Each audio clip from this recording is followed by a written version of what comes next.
tenemos una invitada de lujo, una figura de la literatura latinoamericana, que si le llega a gustar hacer radio, Juan Francisco, es la segunda vez que viene a este programa, así que no sé si no tiembla tu puesto. Está en los estudios de Futurock, Selva Almada, bienvenida. Hola, Euge, ¿cómo estás? Qué alegría tenerte de nuevo. Sí, es verdad, hacía bastante que no venía, pero...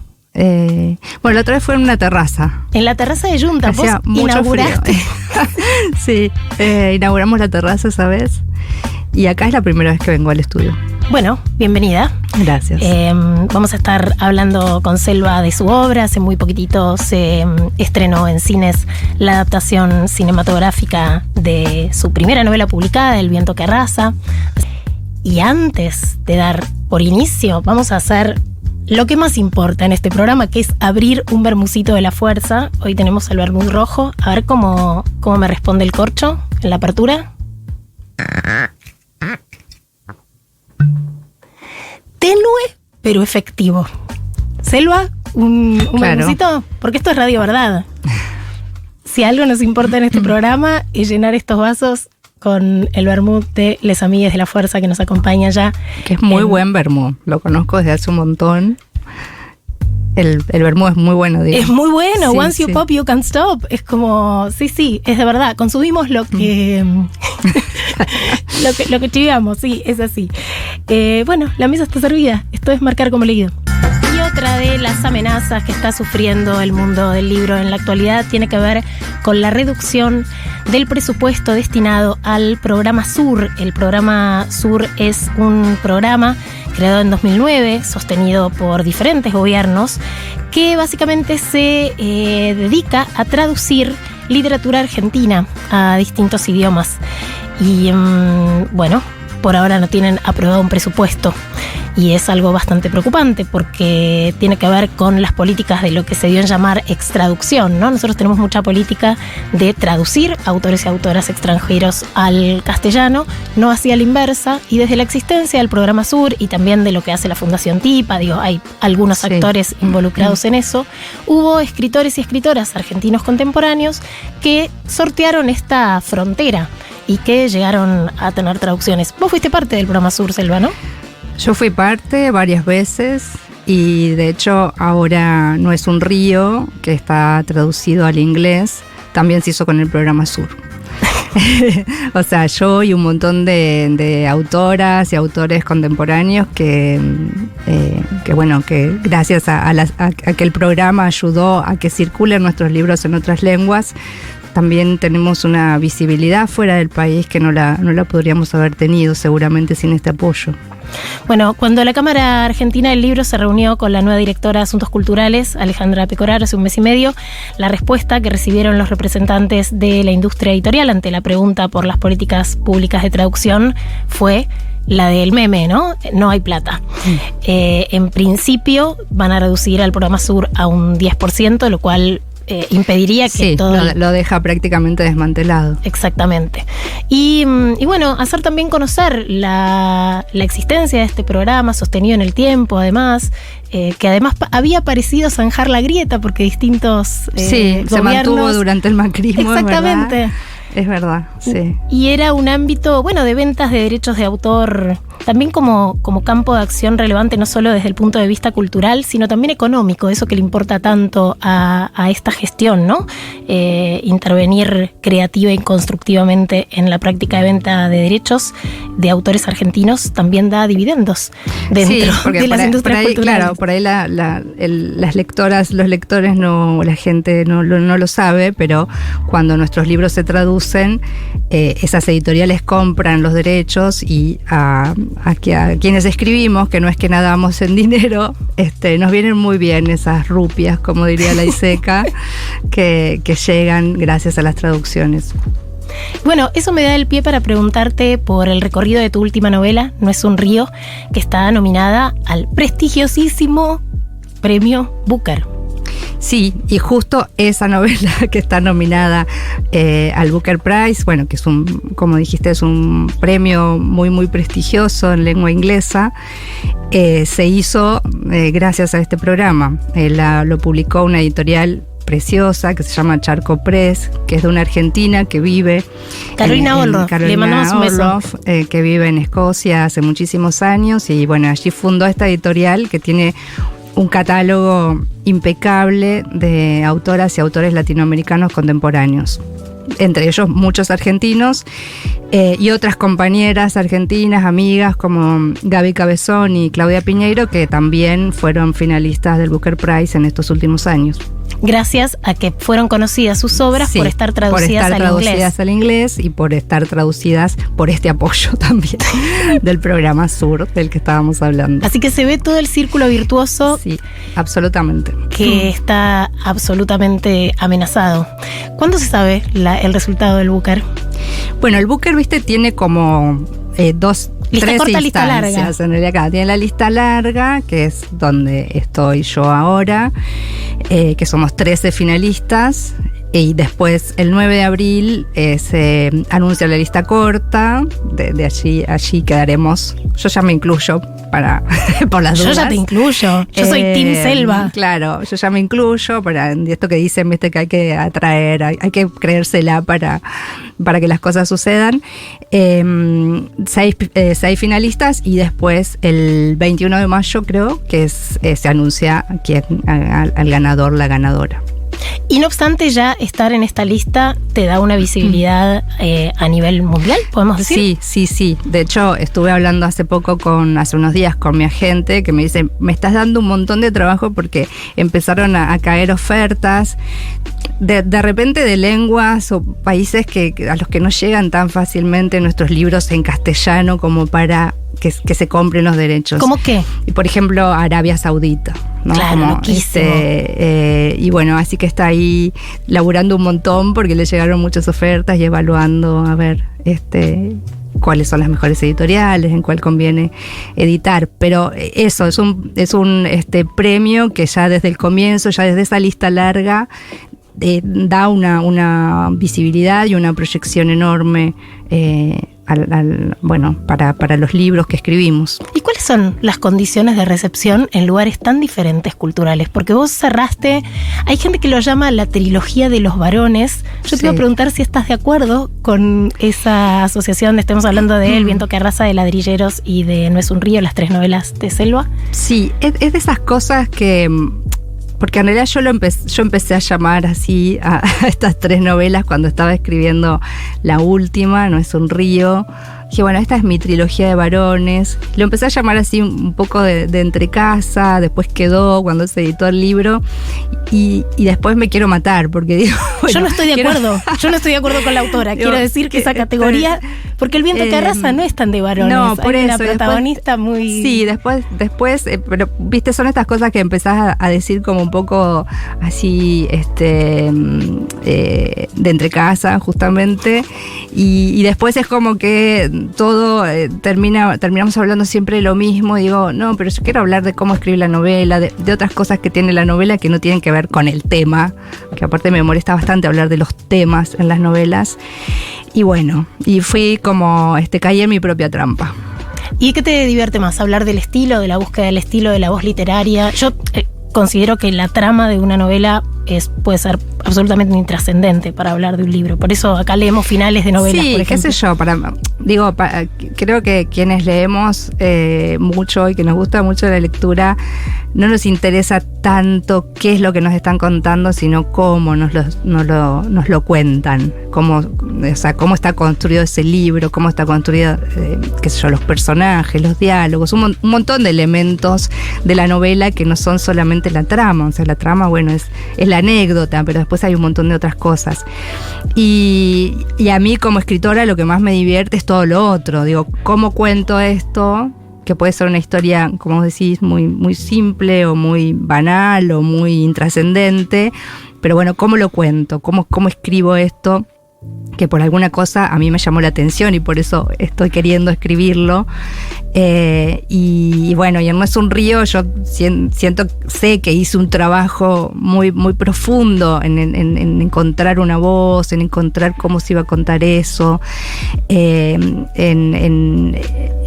en armar ese relato, que el libro tiene como un trabajo de escribir y después empezar a recortar y empezar incluso a cortar y a pegar y a ver dónde va cada cosa, cada escena, que bueno, que para mí es un trabajo muy importante. Entonces después que solamente terminemos hablando del machismo y de bueno, porque hay 3 protagonistas varones, tal, es un entorno rural, sí. Se repiten algunas de los espacios en donde transcurre tu literatura. Todo eso también está, y es parte del universo de la novela, pero bueno, me acuerdo cuando salió el libro, es como que todas las entrevistas solamente insistían en el tema de las masculinidades y me aburría un poco. Y bueno, porque fue en 2020, ya pasaron algunos años. Ya pasaron algunos años, sí, bueno. También se insertó en el debate sobre el feminismo. Sí, claro, era una época de más ebullición en ese sentido.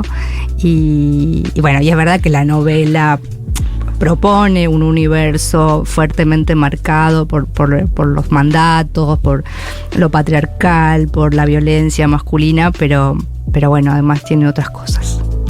Es muy interesante cuando uno revisa textos que fueron leídos en un contexto, y es un contexto próximo, pero que ya pasaron más de 10 años. Me pasó ahora al revisar la primera edición de tu novela El viento que arrasa, a propósito de la adaptación cinematográfica, y digo, claro, esto fue en 2012, ¿no? 2012, claro, la novela ya tiene 14 años. 14 años. Y vi el tráiler de la película, porque todavía no pude ver la película completa, y entonces volví y digo, ay, el tono es tan diferente, el tono del tráiler y el tono de la novela. ¿Cómo fue para vos ver esa adaptación? Bueno, la película, aviso de paso a la oyentada, como decís vos, que está ahora en cartelera, así que la pueden ver todavía. Espero que quede varios días más. Su directora es Paula Hernández. Paula Hernández, una directora además ya con mucha trayectoria, que tiene muchas películas. Y yo no había visto nada hasta que vi la película. Porque ¿Nada es nada? No. Bueno, ella me mandó unas fotos cuando hizo cuando definió el casting, uh-huh, quienes iban a ser los protagonistas. Sí me había mandado unas fotos de los actores haciendo sus personajes, pero después no había visto nada más. Así que bueno, sí la vi antes de que se estrenara, la vi el año pasado. La película fue a muchos festivales y antes de empezar esa gira por festivales, Paula me invitó a una proyección. Bueno, y a mí, qué sé yo, me impactó mucho. Iba bastante nerviosa. Me imagino. Viste, como, bueno, me va a gustar, no me va a gustar. Por suerte la película me gustó muchísimo. Y después me encantó, bueno, que ella se haya apropiado del libro, que me parece que es lo que tiene que suceder cuando alguien adapta una novela a otro formato, apropiarse y destriparlo y sacar cosas y poner otras cosas nuevas y bueno, y hacer su propia lectura y su propia versión de eso que yo escribí, que siempre va a estar ahí en el libro para quienes se quieran acercar a la novela. Y me parece que es un re laburo, a mí me gusta mucho la peli. Es cierto eso que decís, la novela siempre va a estar, tranquilos, ¿no? Cuando nos indigna mucho alguna adaptación cinematográfica. Nos pasa o me ha pasado a mí como lectora algunas veces, ¿no? Como decir, ay no, pero el libro es mejor. y en realidad es como, bueno, el libro igual siempre va a estar.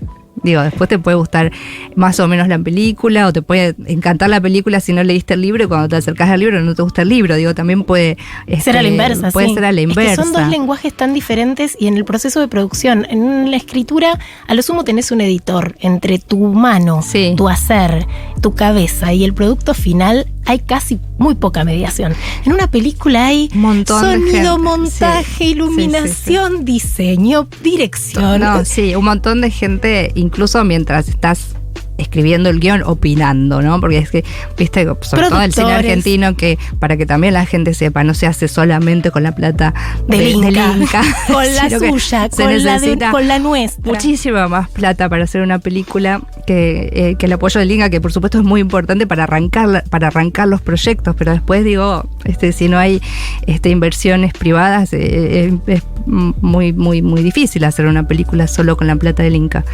Y en ese proceso de empezar a mostrar el guión y empezar a encontrar productores que apoyen esa película, también hay lecturas, hay intervenciones, hay gente que opina, digo. Entonces, sí, en una película hay involucrada una cantidad tremenda de gente. Y bueno, y siempre es como medio titánico hacer una película, sobre todo en países como los nuestros. Total, yo siempre cito a Pedro Mayral, que me dijo en una entrevista una vez que cuando vio la adaptación al cine de Una noche con Sabrina Love fue como ver que le habían hecho cirugía estética a su hijo. Que me pareció genial. Pero cuando yo vi el tráiler del Viento que arrasa, vi que le habían hecho cirugía estética a uno de tus personajes, porque no tenía una cara tan particular, tenía una cara como muy claro, muy marcada. bueno, esas son elecciones también que se toman en la adaptación. Sí, el personaje de Tapioca en mi novela no tiene ninguna seña particular, es un adolescente. Digamos, en todo caso las señas particulares que tiene son interiores, ¿no? Como sí, porque que no tiene ninguna seña particular ese personaje, claro, que es hiper complejo. No, pero digo, no tiene ninguna seña externa física.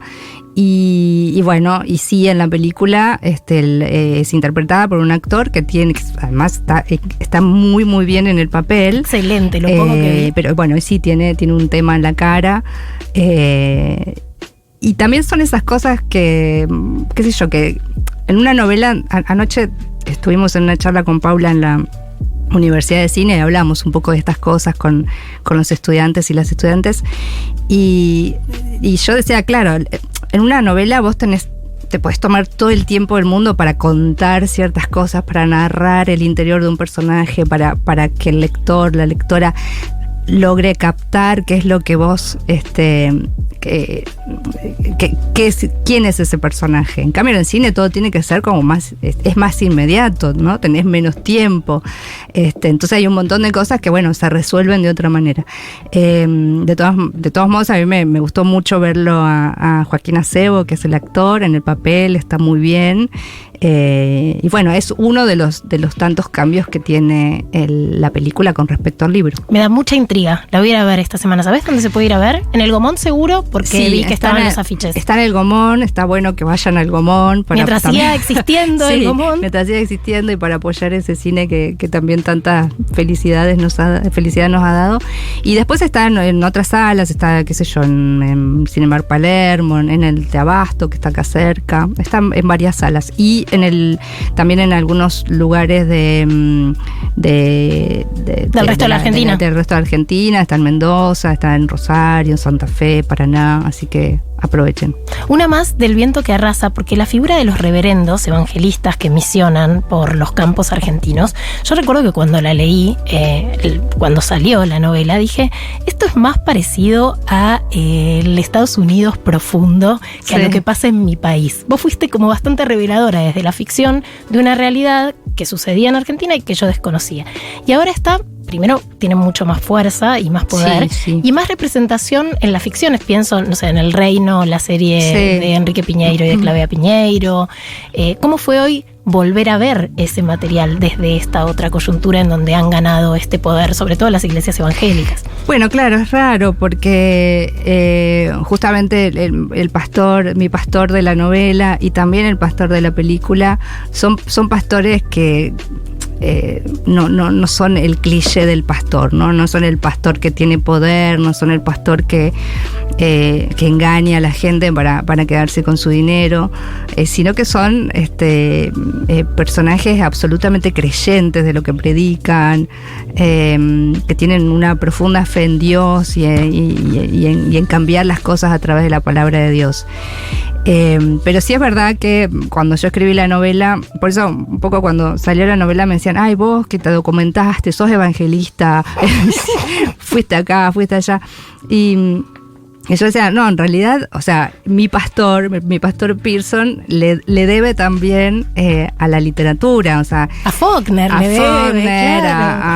Flannery O'Connor, a Caldwell, o sea, todos esos norteamericanos del sur que a mí me encantan, y también al cine norteamericano. Total. Que abunda en pastores. Ahora no sé cómo también cuál será la lectura del público cuando vaya al cine y se encuentre con un pastor que no es como no sé, como otras ficciones donde el pastor sí es un chanta o sí es un aprovechador, sino que este es un tipo que realmente cree. Claro, acá no hay impostura, hay convicción. Hay convicción. Y bueno, no sé, ojalá eso, yo creo que se transmite muy bien en la película. Después igual, así como leemos con todo el bagaje que tenemos atrás y con todos nuestros prejuicios y demás, así también vamos al cine, así que no sé cómo lo leerán los espectadores, pero a mí, aparte está Alfredo Castro, hace el actor chileno, que es muy, muy genial, hace el papel del pastor y está increíble. Te vemos muy sonriente hablando de la película, no se da tan a menudo en las transposiciones literarias al cine. Vayan al cine a ver la peli de Paula Hernández y por supuesto lean la primera novela publicada de Selva Almada. Vamos a seguir hablando con ella en un ratito. Estamos en Marcar como leído con Selva Almada, escritora argentina, nacida en Villa Lisa, en Entre Ríos, autora del Viento que arrasa, de Ladrilleras, de un libro que tal vez no se habló tanto, pero que yo soy mega ultra fan, que se llama Chicas Muertas, sobre 3 casos de femicidios allá por la década del 80 o del 90, del libro de cuentos El desapego es una manera de querernos. Su última novela No es un río, que está actualmente nominada al premio Booker. Y además, Selva lleva adelante un proyecto hace unos años llamado Salvaje Federal, una librería. Contanos un poco de ese proyecto. Sí, justo que habló la oyente de Viedma. Bueno, Salvaje Federal es un proyecto, empezó siendo una librería online en la pandemia, a fines del 2020. Y después era como un poco la dirección obligada que iba a tener esa librería, que era convertirse en algo un poco más amplio, que es ya un proyecto de intervención cultural y de difusión de la literatura de las provincias. Bueno, hay una página web que pueden visitar y ahí pueden conocer autores y autoras de distintos puntos del país. La página, cuando entren, van a ver que no está dividida por géneros, sino por regiones que más o menos inventamos, juntamos provincias y dijimos, bueno, estas van a la región. No es el NOA, el NEA. Es como, hay una región fluvial, como ya que estamos con el tema del agua. Me encanta. Y ahí en esa región, qué sé yo, está Entre Ríos, Corrientes, Santa Fe, Misiones, después hay otra, Montaraz, que está Chaco, Formosa, Salta, bueno, cada una tiene sus provincias adentro, son 5 regiones. Y al interior de las regiones está organizado por autores y autoras, no temáticas. O sea, Mayral, que es porteño, no va en Entre Ríos, aunque escribe el Gran Surubí. No, en general está, casi siempre está organizado por el lugar de nacimiento del autor o de la autora, excepto que ese autor haya migrado y haya construido su obra en otra provincia. Perfecto. Bueno, en otra región. Entonces, qué sé yo, por ejemplo, Daniel Moyano nació en Buenos Aires.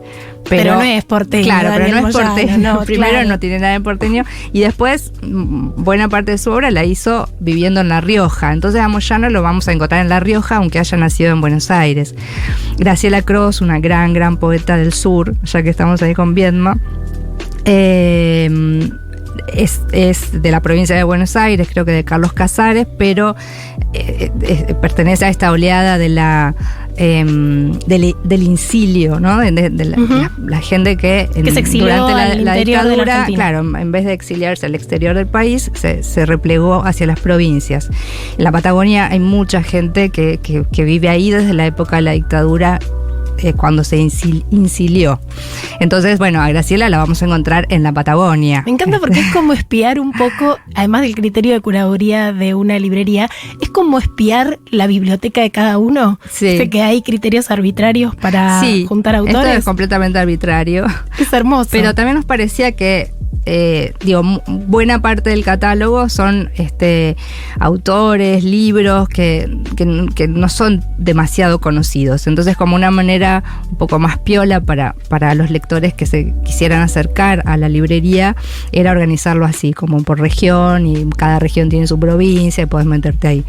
A mí me parece un gran aporte a la bibliodiversidad lo que hacen desde Salvaje Federal, porque a veces uno piensa la bibliodiversidad como acceso a las literaturas del mundo, que también lo es, pero es un país tan unitario, siendo federal en la circulación de su literatura, que justamente en Buenos Aires, que no deja de ser el centro nodal de distribución y de legitimación de esa literatura, haya una librería dedicada exclusivamente a difundir qué se hace en el resto de las provincias, con la tradición además que hay en las provincias, bueno, ¿no? Sí, porque además, no hay nada de periférico. Sí, total, hay una gran tradición. Algo central. Y además, algo que pasa, digamos, cuando dijimos, bueno, vamos a hacer esto, pensamos, bueno, las tres socias vivimos en la ciudad de Buenos Aires, bueno, la librería va a estar en Buenos Aires porque vivimos acá. Eso era antes de la pandemia, cuando el proyecto era una librería física. Después, bueno, vino la pandemia, cambió el proyecto, dijimos, hagámoslo online. Y ahí nos dimos cuenta que en realidad era mucho mejor, porque no es que esas literaturas no llegaban solamente a Buenos Aires, no llegaban a La Rioja, no llegaban a la Patagonia, provincias. No llegaban muchas veces al interior de sus propias provincias. ¿Y por qué se da eso? Que a mí me interesa saber de la circulación de la literatura. En general son editoriales muy, muy pequeñas, que no tienen una gran infraestructura. Entonces también pensemos que en las provincias tampoco es que hay tantas librerías. O sea, hay ciudades que directamente no tienen librerías. Claro. Y las librerías chicas de provincia también, para subsistir, tienen que tener Planeta, Random, bestsellers, claro. Porque bueno, un poco el lector común, menos curioso, va a buscar lo que ya conoce. Entonces muchas veces estos libros ni siquiera se consiguen en las editoriales de esas ciudades donde se publican, en las librerías, de esas ciudades donde se publican. Muchas veces nos pasa con la librería online que sé que una lectora de Entre Ríos, de Paraná, nos compra un libro de Eduner, por ejemplo, que es una editorial, es la editorial de la Universidad de Entre Ríos, que es hermosa y que tiene un catálogo de literatura precioso. Y bueno, el libro vino de Paraná a Buenos Aires. ¡Ay, la huella de carbono! Y después vuelve, ¿entendés?, a Paraná. Bueno, wow. Pero de repente no están las librerías de Paraná, la gente no sabe que esa editorial está en Paraná. Bueno, hay como eso, como falta de difusión, básicamente. ¿Y además tienen un club del libro? Y además tenemos un club del libro que se llama Remanso Salvaje, que bueno, funciona por suscripción, y todos los meses llega a tu casa, o bueno, al punto de retiro que elijas. Tenemos algún punto de retiro, tenemos envíos a sucursal del correo, que sale un poco más barato. ¿Es me suscribo y me llega y yo no sé?